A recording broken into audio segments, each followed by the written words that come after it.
1. When I first left home after graduation, I moved half the state away from my family home. I was working 2 jobs and studying. I ended up renting a room off this woman. Originally, she seemed normal. Yet a few weeks in, she decided to tell me she's a witch. That she and her coven go run around naked each full moon in the mountains. I didn't particularly care because, everyone has hobbies. Though I ended up leaving because she was stealing off me, causing conflict, killing my pet fish, and started to do creepy stuff such as on several occasions, I would wake up in the night to find her standing in the doorway, just standing there, staring at me. I moved out, and she wanted more money off me. I paid rent each week until I left, but she wanted another week's rent for the week it took her to find a new housemate. I told her no and not to communicate with me. The woman stalked and harassed me for several weeks after, until I had to get the police involved. Later in my new place, I started occasionally waking up in the night to see something standing in the corner of my new room. It would appear then vanish, so I assumed it was a dream, then go back to sleep. Over a course of weeks, I would wake up and find the thing was moving closer and closer to my bed whenever I saw it. It would vanish, and I would go back to sleep. During this time, I started developing unexplained scratches all over my body, except my face. At first, I thought the scratches were probably something caused by bumping into things at work or home. Over time, I just kept developing scratches more and more, even on places on my back where I couldn't reach, and around my neck. Meanwhile, the thing that appeared in my room at night started taking on a female-looking form. People try and tell me this is a case of sleep paralysis, yet I could easily move and talk. One night I woke up because I couldn't breathe, and it felt like a pair of hands were around my neck. I woke up to find it standing above me and smiling. I said, "Oh, fuck off," and it vanished. I then didn't have any issues until a week or so later. I usually sleep in the dark, yet there was a light from the main parts of the house that shined through via under the door. Also the side gaps, which made it so I could see things in my room. The last time I ever saw the thing was one night when I rolled onto my side. I felt some air blow into my face, but I ignored it. Then I felt another blow of air in my face. I opened my eyes to come face to face with this thing that looked like a rotten woman. It was like a woman died and was left in a body of water for several days. The hair was slimy, her face was bloated, and her eyes puffed closed from swelling. But she was looking at me. After staring at this abomination for a few seconds, I quickly sat up, and it vanished. However, I was too scared to get off the bed. I had to wait until morning to do anything. It was the last time I saw it, and I no longer got scratches on my body. 2. One late night during Christmas break, back when I was in middle school, roughly 5 to 6 years ago, a terrifying thing happened to me. I was asleep in my bed, but I began to wake up because I heard the sound of slippers dragging on the floor, and they sounded very close to me. The only person I knew who wore slippers in the house, and who would be up in the middle of the night still, was my mom, as she often would stay up late and check in on me when I was sleeping. When I opened my eyes, I saw standing at the end of my bed something that looked like my mom. Her usual light blue robe, shirt peeking through, and her medium-length hair that always surrounded her face and gently fell a little past her shoulders. However, I could not make out her face. Her face was like a shadow. No features, just all black. Being still a little half asleep, though, I thought that it was just because my whole room was so dark that I couldn't make out her face. When I blinked, I heard the sound of slippers dragging on the ground move even closer to me, and when I opened my eyes back up, it was now standing right next to me by my bed. My eyes focused on my mom's shadowed-over face, and I saw a dark, shadowy hand start to go towards my neck. Confused and still sleepy, I focused on my mom's robe and the little tie which kept her robe closed. Like I usually did to my mom, I went to tug on it. I said, "What are you doing, Mom?" After reaching my hand out, that was when I realized it was not my mom. My hand missed the tie, went right through the torso, and it felt so cold, and gave me such a sick, nasty feeling. I looked up with my eyes wide open and just stared blankly at the figure in front of me. Finally realizing it wasn't my mom and that it was grabbing my neck, I screamed something at it and jumped out of my bed, running into the hallway. Then it just disappeared. I'm not sure exactly what it was, but when I touched it, it felt so dark and gross. I'm not sure if it was trying to hurt or kill me, but that isn't the first time something has tried to hurt or kill me. That was just the beginning of it all.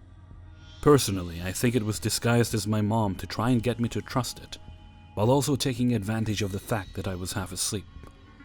Also, there are many reasons as to why this wasn't sleep paralysis, as I tried making myself believe that until I faced the facts. What I mean is that since I was able to move and speak, that rules out the possibility of it being sleep paralysis, since you can't move or speak during that.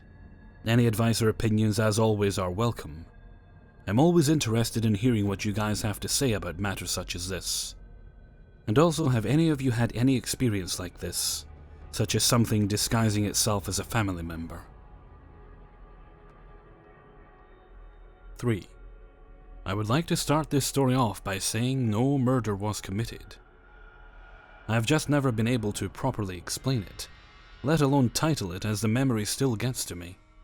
Back several years, I was on vacation to visit family in Florida. I was having a good time with my grandparents, aunts, uncles, nieces, and nephews.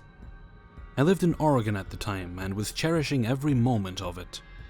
One night after the adults went to bed, my 9-year-old twin nephews told me of an old house on the edge of town they said was rumored to be haunted, as they've seen weird lights there. After a half hour of attempting to convince me to go, I finally agreed to go because they told me they would go without me. Before we left, I took my grandparents' hunting rifle in case of wildfire. The house was near a forest on the far edge of town and set out. Along the way, the boys laughed, pushed each other in an attempt to scare the other, even though they had been to the house several times with other friends, and little had been experienced there.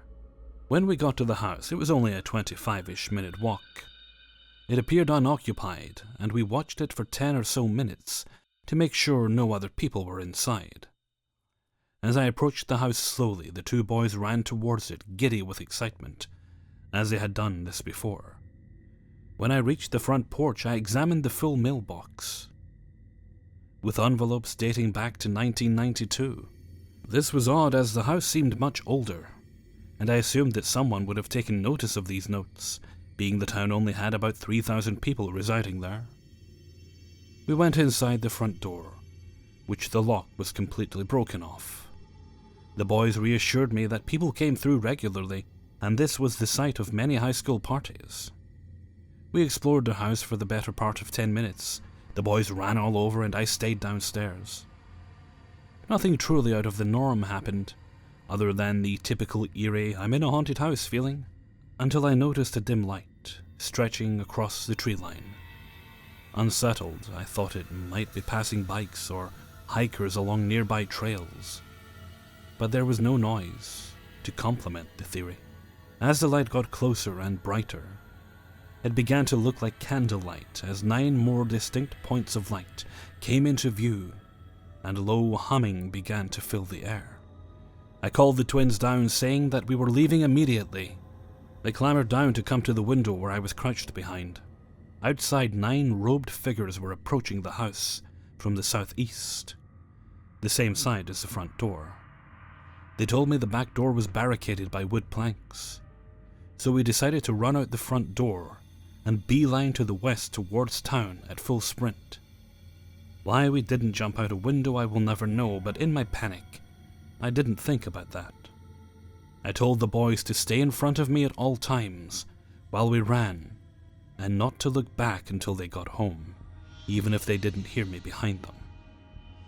The figures approached the house rather slowly, until we busted out the door and ran. The boys ran faster than I did as I held the rifle ready, not pointed at them, but ready. closest figure to us began to run towards the boys. I'll never forget that the candle it held did not go out despite it running towards my nephews. And in the candlelight I could see it holding what could only be an axe. I shouted for him to stop and put down the axe. It kept running and held the axe outstretched while the other robed figures continued to walk towards us. I shouted again at the figure, which was about 100 feet from us, to stop, and it did. It turned in place to look at me, and looked to hold the axe out again, and shouted in a language I have never heard. Without thinking, and probably stupidly, I quickly redoubled my aim and fired a shot at the figure's midsection. And what I saw will haunt me forever. And forgive me if I can't word it well. The bullet appeared to fly into the cloak, and the cloak fluttered from the wind force of the fire drowned. But there was nothing underneath the cloak. As if the cloak was levitating on its own, with no person under it, despite it still standing, as if nothing happened. After that, it began to run at me. Shocked, it took me a moment to process what I saw, and when I regained my composure, I ran so frantically, I almost dropped the rifle. By this time, the boys were far ahead of me, and I did all I could to catch up with them and lose our pursuers. As I booked it, I could hear them shouting in that language, and despite the shouting, it sounded very calm, not alarmed or frantic, just calmly talking loudly. We ran full sprint back to the house. I didn't look back, because I wasn't sure I could, as I didn't want to take my eyes off the kids to make sure they were still ahead of me. As we got back into town, the voices faded away, and I just assumed they didn't want to follow us into a populated area. None of us slept that night, and watched for any signs that we were followed, but no one came. I hate to sound cliché, but none of us told our folks about it, out of fear of not being believed. I felt uneasy the rest of the trip, as it was the first time I fired a weapon at someone in self-defense. And what I saw with the cloak. After I flew back home, I haven't had a credible paranormal encounter, and I still keep in regular contact with my nephews. They're fine and leading normal lives. I haven't forgotten that night, and it still keeps me up at night, seeing that the cloak had no one under it. And it defies all my rational explanation. Any thoughts or theories might help, as this still gets to me. 4. I'd really love some honest feedback in this. When I was about 11 or 12, my parents got into dowsing. I believe they were dowsing for water, but I'm not sure. They did it once or twice a week. They had a small group they got together with, and they'd go to different locations and be gone an hour or two. I was allowed to stay home alone. I'd asked them how it worked, and my mom showed me how to hold the rods, and told me you have to ask or say in your head what you're looking for, like, where is the well, or whatever. So anyway, they go to their weekly dowsing thing, except this time they leave a pair of dowsing rods at home. I think they'd bought new ones or something. Bored and curious, I picked them up, held them how you're supposed to, and walked down the hall. Nothing. Pfft, I thought. Stupid stuff. Then I remembered you have to ask. I held them straight out in front of me. I should mention our house had a long hallway, off which were 2 bedrooms and a bathroom. Show me the water, I thought, wanting to see if it would point to the bathroom. Right when I passed the bathroom, they both swung all the way to the right, pointing to it. It scared the shit out of me. I ran to my mom's room, threw them on her bed, slammed the door, went to the living room, and sat on the couch and turned on the TV, and tried not to think about it. It 100% wasn't me doing it. I was alone. I had no one to impress. I didn't expect or particularly want it to work. I was just bored and a little curious. I mean, they didn't move slowly. They didn't kinda point that way. They swung completely from straight to all the way to the right in the space of a few seconds. And I just remember having this feeling of, this is real. Don't mess with it. Leave it alone. And being scared. Scared of what, I don't know. I mean, I was a little kid. I was 12. Thoughts? 5. Out-of-body experience. I remember the first noticeable thing that happened was when I was 8 or 9. I was running down the stairs and fell down a whole flight of them. During this, I had an out-of-body experience. I remember watching myself crack my shoulder blade, and watching myself move my head and neck away from this hardwood stair as I fell in almost slow motion. Then suddenly blinking and being back in first person. I had a lot of weird little things happen after this. Things like I would get songs stuck in my head, and upon getting into the car or walking into the store, the song I had just gotten stuck in my head would be on at the exact part I had been at in the song. Once it happened while I visited my grandma in Washington. We drove to the mall and I got this one part of a police song stuck in my head. When we got to the mall, I had to use the bathroom, so we walked in through a department store, and she waited for me outside the bathroom. I walked into the bathroom where the audio on the store speaker was much easier to hear, and it was that same song playing. Anyway, I always really liked these things when they'd happen. It made me feel connected to something bigger, and like I was a lucky person who figured out how to somehow tune into it. As I got older, I played around with astral travel, and had a few really bad experiences I chalked up to a shitty nightmare. Dreams of the dead and sleep paralysis. At first they were not too scary, just really uncomfortable. When my grandpa died in 2007, I had my first sleep paralysis and talking to the dead experience. It was the day before his funeral. He was older and had been in bad health for many years before his death. I was sad when he passed, but he died in a peaceful hospice surrounded by family. I had never met his mom, my great-grandma, but had heard she was an intense little firecracker of a woman. I knew she was short around a strong personality, but we weren't the type of family that kept a lot of photos around or talked about paranormal stuff, so I did not know her face at all.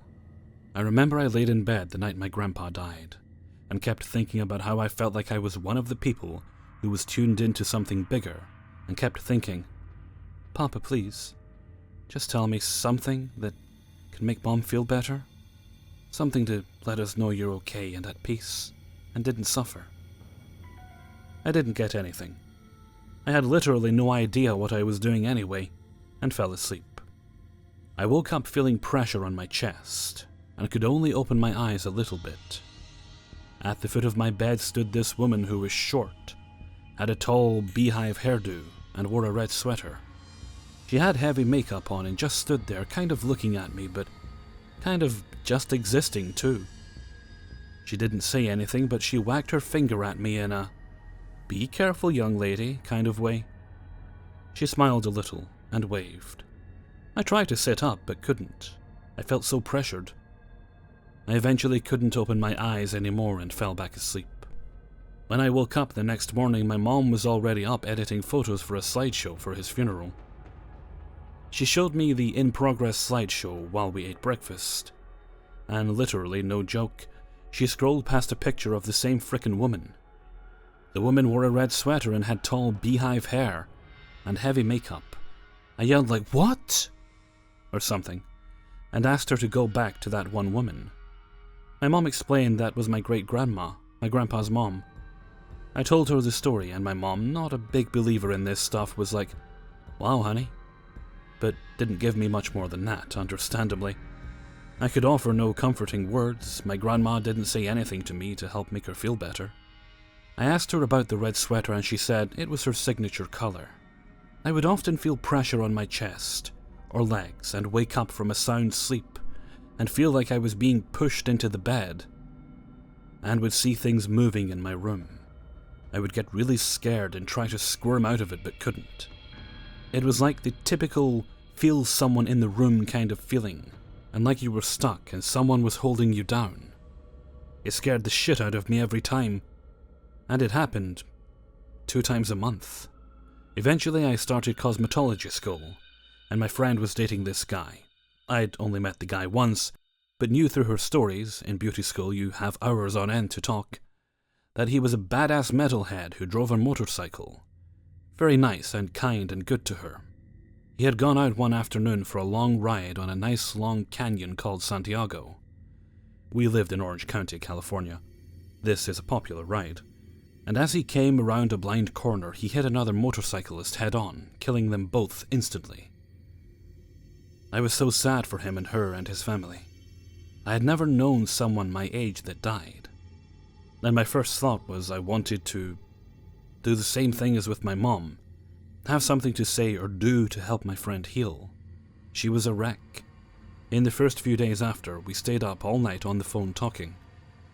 One night she was particularly sad when we hung up, and I kept thinking of him and asked him to come and tell me something that would help her feel better, or know he's okay. I again felt a huge weight on my chest. I started getting this overwhelming uneasiness, and eventually said out loud, "Stop! I don't give you permission anymore, it's too much!" The pressure immediately relieved, and I calmed down and fell asleep. My dreams were so incredibly vivid. I dreamed we were at the Angels Stadium, and I had gotten tickets to go to the team-only areas where you can do meet and greets. I was waiting in that long open corridor where the teams emerge from in the stadium, and I was waiting for the team to walk by me on their way to the game. I saw the Rally Monkey mascot person and approached, asking for a photo. The person in the suit greeted me by name and said, "Stephanie! Oh, wow, hi!" and removed the mascot head. Underneath was Miles, my friend's now deceased boyfriend. He and I did not know each other, but he proceeded to ask how I was, how his girlfriend, my friend, was, and said, "Give her a hug for me," and we parted ways. I woke up, called her, and she gasped and was happy but confused. She knew he and I did not know each other. She asked me how I knew he was an Angels fan. I didn't. And later at school she showed me photos of his room. This was before social media, so I couldn't go look or get a photo via text. But he had been a Rally Monkey stuffed animal collector. My stomach dropped. I couldn't believe this weird random fact had come through. All I knew of this guy was that he wore black leather jackets and listened to the Misfits. Totally the opposite of a baseball fan. I had no idea. It reinforced that I was onto something bigger and I would be okay. I just needed to be in control and be careful. There were more incidents like this one, but over time, they morphed into night terror and sleep paralysis. I had friends who moved away, and I would have dreams where I was in their room and could see everything. This was before social media, so I did not see photos or video chat of what their room looked like, but I could describe things. It was fun, but sometimes it was really scary. I once was at a friend's house in San Francisco, and felt like there were a bunch of kids in his hallway when I went to pee in the middle of the night. I told him I felt like I was about to bump into them when I walked in the darkness to the bathroom, and we ended up investigating, and finding that the place was an old orphanage. Poltergeist activity. My boyfriend of, at that point, 5 years, and I moved from San Diego to Orange County after he got out of the military. We were finally starting the normal chapter of our lives, and we were so stoked to not be dealing with deployments anymore. We got an apartment in a little place near our parents, and were so excited. It was a tiny 500 square feet, 1-bed, 1-bath apartment on the top floor of a large complex.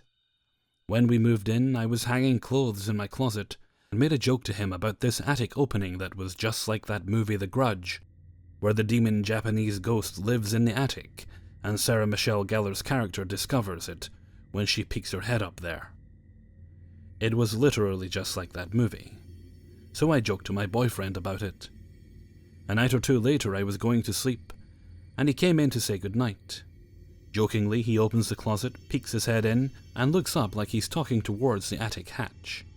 "Okay, she's going to be alone. You can come out now." I laughed, and was a little scared, but let it go and went to sleep.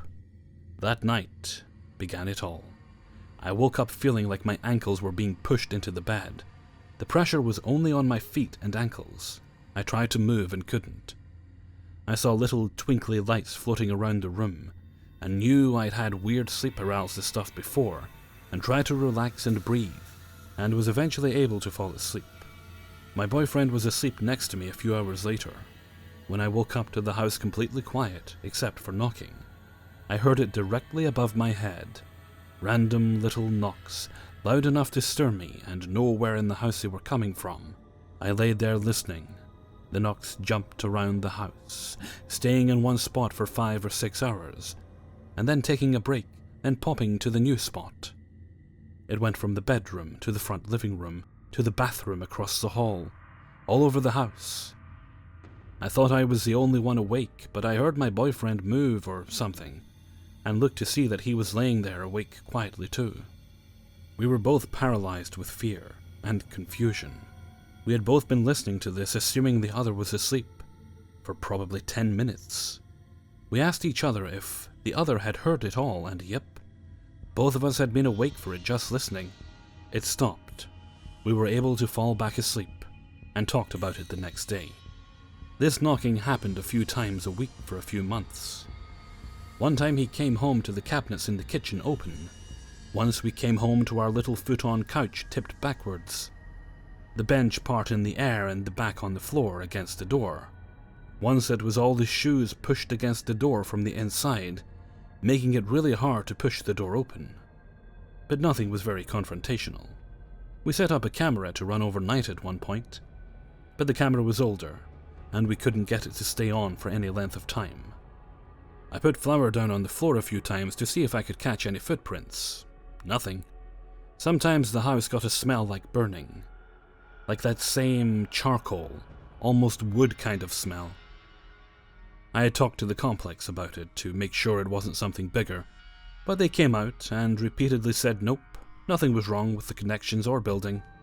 The demon. One day I didn't have to work until later in the day, so I slept in after my boyfriend had left for work. He left as it was starting to get light out. I fell back asleep. I woke up a little bit when I heard that foot on carpet sound, really soft shuffling kind of sound. I opened my eyes a little, not moving, assuming maybe my boyfriend had come back home for something, so closed my eyes again. I was laying on my stomach on his side of the bed, so I couldn't see if he came into the room. But I knew the bedroom door was open. I felt something press on the mattress near my feet, still assuming it was him leaning on the bed for something. I still didn't move. I felt it press further on the bed, like 2 hands on each side of my leg. A hand between my legs, and the other on the outside of it. The pressing down was super close to my body, and it started to dawn on me. It couldn't be my boyfriend. He had to work. Why would he come back and be messing with me? I started to try and turn over, and I realized I was frozen. I couldn't move. I got a knot in my stomach and was so terrified. I could feel it pressing down on the mattress next to my hips, and I just kept thinking, don't get fully on the bed. Stop. Don't get fully on the bed. Not on top of me. Get off of me. I'm not sure why, but I figured if it didn't crawl fully on the bed, I would be okay. But it was hard to breathe. I started crying, and felt like I was trying so hard to move I was going to rip out of my skin. Finally it subsided, and I was able to roll over, and I swear I must have grunted or made some weird noise, because I felt like I was released. I cried and called my mom and left the house. I ended up going to work in her clothes because I refused to go home alone. Kind of cooled off after this first incident, and didn't have a choice but to sleep at my apartment I paid a stupid amount of rent for. This same type of incident happened about once a month. And finally, after 5 times, I saw it. Same situation.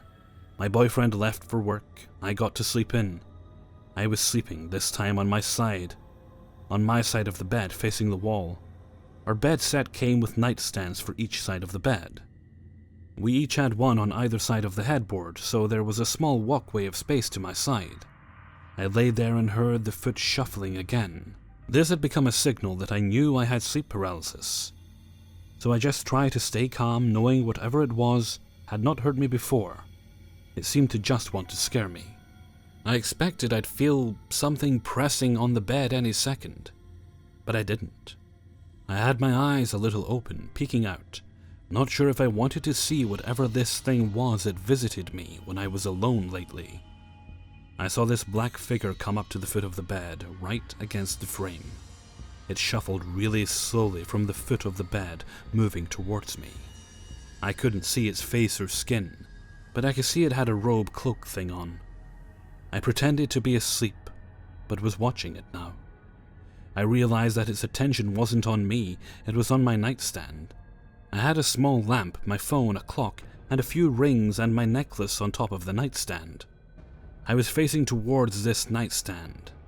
This tall, robed thing was standing at, so when this creature, I guess I'll call it, when it approached, I could see its hands coming out of the sleeves of its robe. It had one too many finger joints. The hands were long, slender, delicate-looking hands, and the fingers were just too long and really pointy and pale. I watched it really lightly touch all the stuff on my nightstand.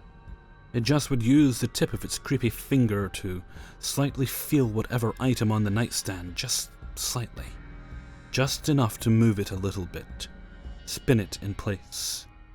I was so focused on this horrifying creature standing right next to me, and trying to stay silent and calm. It smelled like burning. Like that same charcoal, almost sour wood kind of smell. It didn't pick anything up, but it just seemed curious about all the stuff on my nightstand. I watched this for a few minutes. It touched each thing slowly a few times, and then turned towards the window and shuffled back out of sight. I sat up, and I don't know if I have ever moved that fast in my life. I ran out of my house and went to my mom's again. I almost called the fire department because my house smelled like sour smoke, like this putrid, smoky smell. I was sick to my stomach and actually straight up refused to sleep alone after that. I would wait to sleep till my boyfriend was ready for bed, or I'd fall asleep on the couch near his desk. It started driving a wedge between us, caused a lot of fights I attribute now to negative energy in the house, we both unconsciously picked up on. The episodes of knocking continued, and we lived in the apartment for a full 2 years. We eventually decided to move into our parents' house, and started to pack to leave. The episodes of coming home to cabinets, feeling like something was trying to crawl on the bed, even when my boyfriend was sleeping next to me. It increased to almost once a week by the time we were moving out. We were fighting all the time, it was terrible. The old man. I realized I had not had a sleep paralysis or feeling like something was crawling on the bed since I'd moved out, but didn't think much of it. I had always assumed it was connected to me and I'd never get away from it. Anyway, so I was napping at my mom's, and I felt this immense heat, and woke up slightly and realized I had sleep paralysis again, only this time I was not scared, just too hot.